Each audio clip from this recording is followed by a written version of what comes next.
창세기 37장 25절에서 36절 말씀.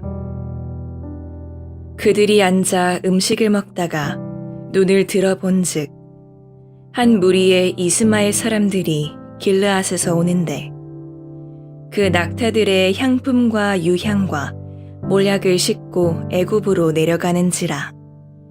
유다가 자기 형제에게 이르되 우리가 우리 동생을 죽이고 그의 피를 덮어둔들 무엇이 유익할까?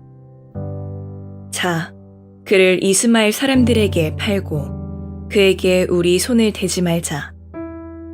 그는 우리의 동생이요 우리의 혈육이니라 하매 그의 형제들이 청종하였더라. 그때에 미디안 사람 상인들이 지나가고 있는지라. 형들이 요셉을 구덩이에서 끌어올리고 은 20에 그를 이스마엘 사람들에게 팔매 그 상인들이 요셉을 데리고 애굽으로 갔더라.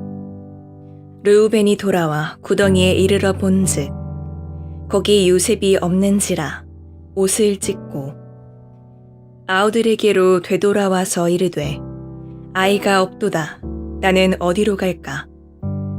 그들이 요셉의 옷을 가져다가 수념소를 죽여 그 옷을 피에 적시고 그의 채색 옷을 보내어 그의 아버지에게로 가지고 가서 이르기를 우리가 이것을 발견하였으니 아버지 아들의 옷인가 보소서 하매 아버지가 그것을 알아보고 이르되 내 아들의 옷이라.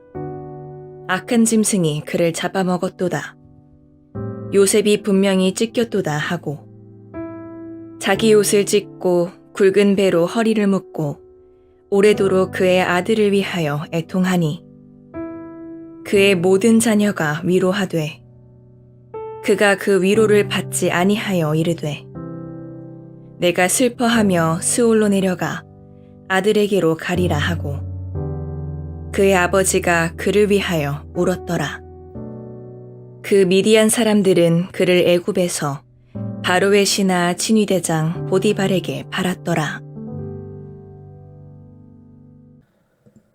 샬롬. 오늘도 하나님의 말씀으로 하루를 시작하시는 여러분들에게 하나님 은혜와 평강이 충만하게 넘치시기를 간절히 축복합니다. 2025년 4월 23일 수요일 우리 창세기 37장 25절에서 36절 말씀을 가지고 여전히 일하시는 하나님이라는 제목으로 함께 말씀 나누겠습니다. 우리가 살아가다 보면 인생의 어두운 밤을 만날 때가 있습니다. 요셉 얘기를 하기 때문에 이 고통과 고난 어제 이어서 계속해서 할 수밖에 없는데요. 우리가 코로나 때도 그렇지만 제가 반드시 했던 그 설교 중에 기억나는 게 있어요. 우린 지금 고난의 터널을 겪고 있는데 이 터널은 어떤 다른 동굴과 다르게 반드시 반대편 끝이 있다. 그렇죠? 왜 나에게 이런 고난이 있을까? 그런 생각이 우리에게 들 때가 많이 있죠. 너무나도 참 답답하고 안타까운, 또 개인적으로 정말 기도가 최고이긴 하지만 기도 외에는 다른 것을 할 수 없을 정도로 정말 막막한 사방이 막혀있는 상황 같은 때가 많이 있습니다. 오늘 본문 속에서 이와 같은 어려움과 고난을 겪고 있는 한 인물이 우리가 너무나도 잘 알고 있는 이 요셉입니다. 현재 요셉의 상황을 인간적인 기준과 시선으로 바라본다면 요셉의 인생은 망했죠. 앞이 보이질 않습니다. 그런데 오늘 우리가 성경을 통전적으로 전체적으로 다 알고 있는 우리 입장에서는 이 요셉의 사건이 하나님이 요셉을 외면한 사건이 아니시다라는 걸 우리가 너무나도 잘 알고 있죠. 우리도 동일합니다. 우리가 어두운 밤을 만나서 깊은 터널을 걸어가고 있다고 해서 하나님이 우리를 외면한 것이 아니다라는 확실한 우리의 믿음이 있어야 됩니다. 그렇다면 이와 같은 인생의 어두운 밤을 걸어가고 있을 때 우리가 기억해야 하는 진리가 무엇이냐? 그것이 바로 오늘 이와 같은 질문에 대한 답이 오늘 이 하나님 말씀에 있습니다. 오늘도 짧은 시간이지만 함께 은혜 나누는 저 여러분들 되시기를 소망하고 축복합니다. 오늘 본문 말씀 통해서 우리가 첫 번째로 기억해야 될 것은 형통하지 않아 보여도 하나님은 여전히 일하신다라는 것입니다. 요셉에게는 너무나도 말이 되지 않는 일이 일어났습니다. 요셉은 형들의 미움을 샀고 그 미움으로 인해서 구덩이에 던져진 상태죠.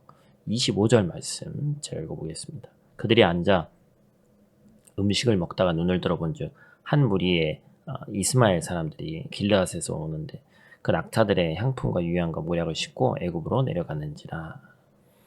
형들이 요셉을 구덩이에 넣고 둘러앉아서 음식을 먹고 있었다고 합니다. 참 뭐 하여튼 희한한 사람들이죠. 어떻게 그런 상황 가운데서 얼마나 이 동생을 미워했는지, 그렇죠?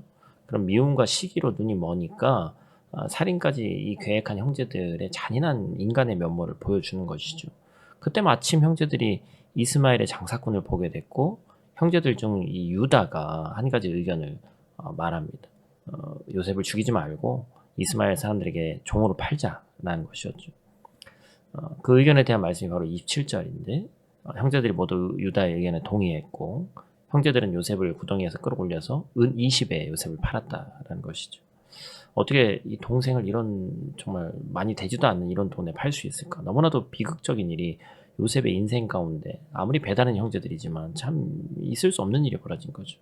그리고 요셉을 살리려 했던 루벤은 요셉이 없는 구덩이를 보면서 죽었다고 생각하면서 요셉이 실종된 것을 어떻게 아버지에게 말씀드릴까 걱정하는 이야기가 30절에도 나옵니다.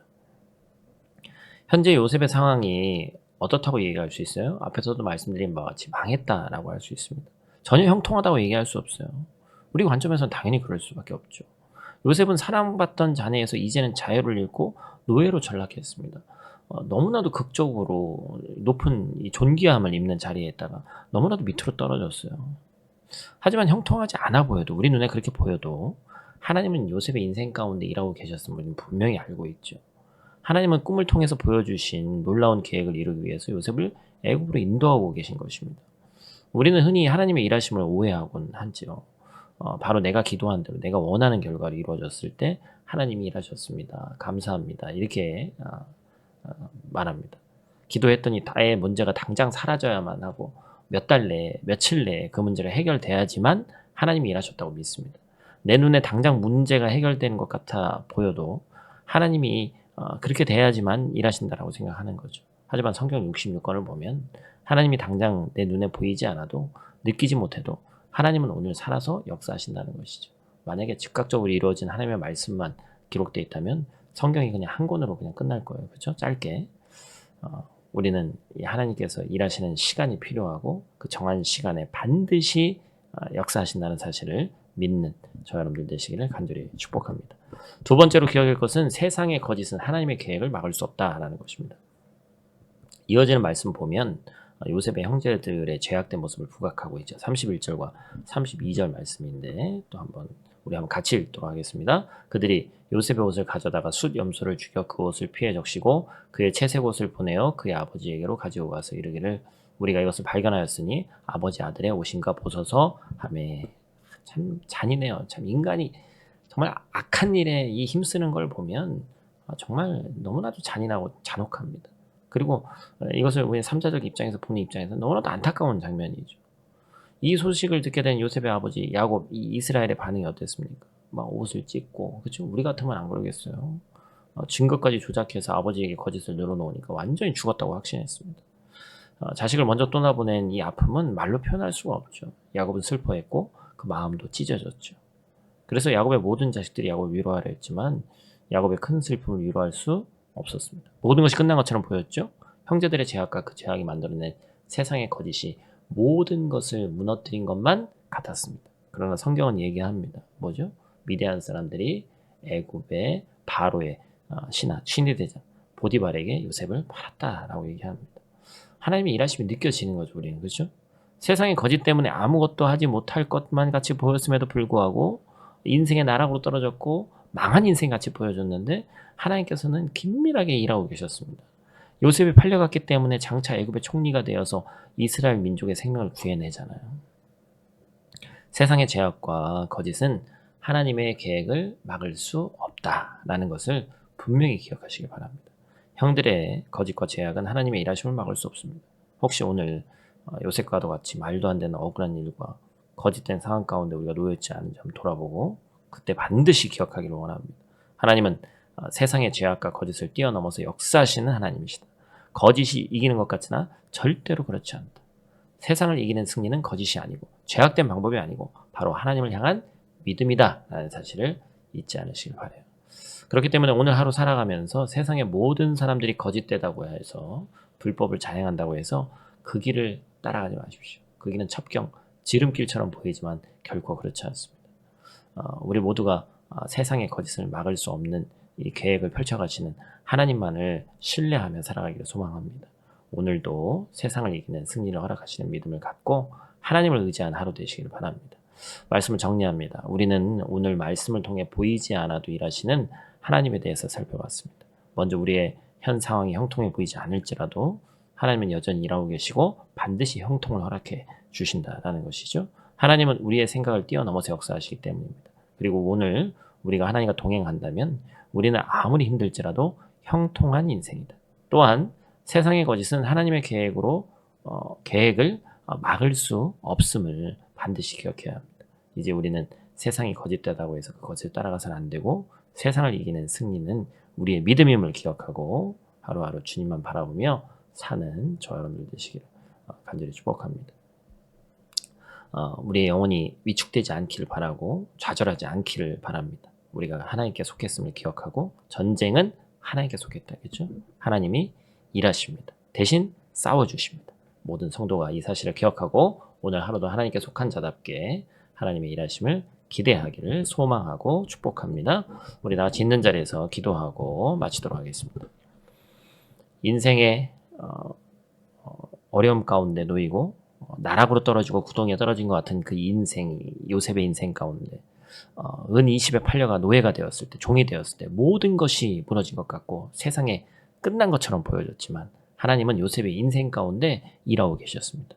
우리도 때로는 앞이 보이지 않고 기도해도 응답이 없는 것처럼 느낄 때가 솔직히 많이 있음을 고백합니다. 그러나 오늘 말씀을 통해 깨닫습니다. 보이지 않아도 느껴지지 않아도 하나님은 쉼없이 일하시고 우리를 하나님의 뜻 가운데로 이끌고 계심을 믿습니다.